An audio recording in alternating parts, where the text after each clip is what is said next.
In front of me is Samsung Galaxy M56, and today I would like to show you how you can turn on or off suggest text corrections on this device.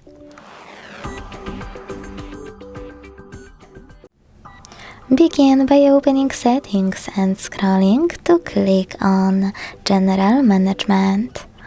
Over here. Now you need to select Samsung keyboard settings.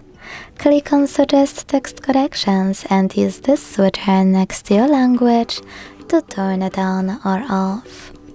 If you want to access this feature much faster, scroll to use this switcher next to Keyboard toolbar if it's not already on.